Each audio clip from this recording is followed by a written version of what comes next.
อืม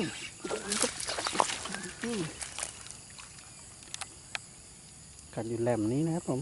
นี่ครับ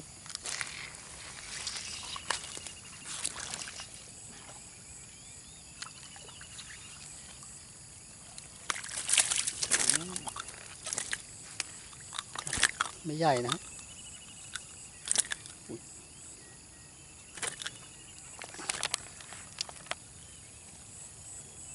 โดดได้เยอะแอร์ไลน์นะครับผมแอร์ไลน์สีแดง